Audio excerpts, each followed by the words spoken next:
The Flower Adornment Sutra. cttbusa.org. Translated in the Tang Dynasty by the Tripitaka Master Shramana Shikshananda of Khotan. Chapter 13.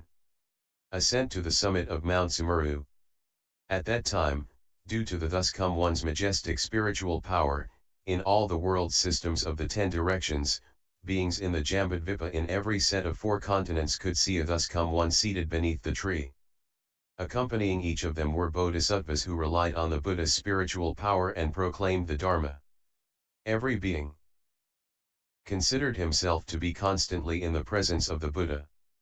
At that time, the world-honored one, without departing from beneath all the Bodhi trees, ascended Mount Sumeru and approached the palace of Lord Sakra. Celestial Lord Sakra, who was in front of his wondrous splendid palace, saw the Buddha coming from afar. He immediately used his spiritual powers to adorn this palace and set up a universal light treasury lion throne. That throne was entirely made out of wondrous gems. 10,000 terraces adorned it to the ultimate.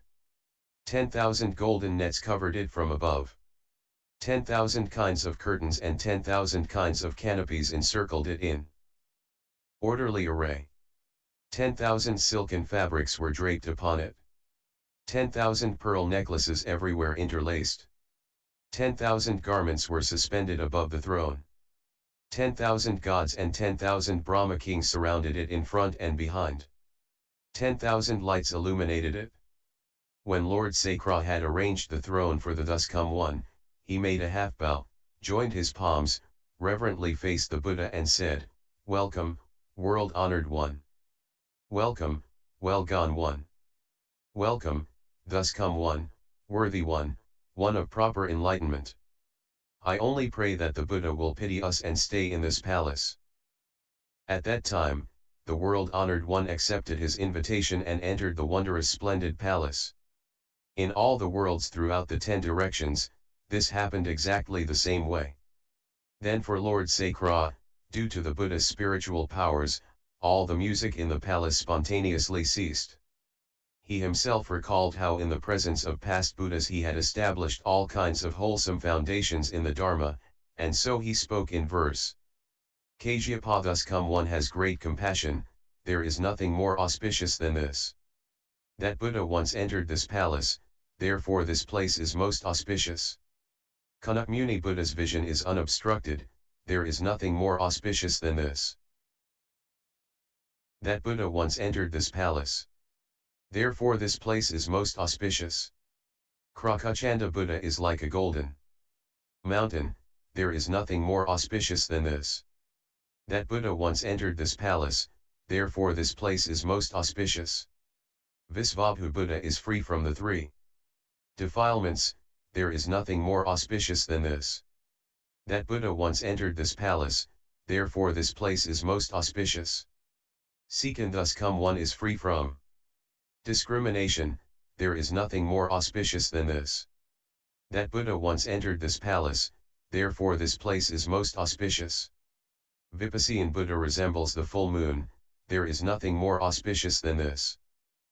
That Buddha once entered this palace, therefore this place is most auspicious. Pusya Buddha has fathomed the foremost truth, there is nothing more auspicious than this. That Buddha once entered this palace, therefore this place is most auspicious. Tirnabhasya thus come one has unobstructed eloquence, there is nothing more auspicious than this. That Buddha once entered this palace, therefore this place is most auspicious. Padma Buddha is immaculately pure, there is nothing more auspicious than this. That Buddha once entered this palace, therefore this place is most auspicious. Dipankara thus come one is radiantly bright, there is nothing more auspicious than this. That Buddha once entered this palace. Therefore this place is most auspicious. Just as the Lord of the Trayastrimsa heaven in this world, through the thus come one's spiritual power, spoke in verse praising the meritorious virtues of the 10 Buddhas, so too did the heavenly Lord Sakras throughout the worlds of the 10 directions praise the Buddha's meritorious virtues. At that time, the world-honored one entered the wondrous splendid palace and sat in full lotus That palace suddenly expanded until it was spacious enough to accommodate all the celestial multitudes. This also occurred throughout the worlds of the 10 directions.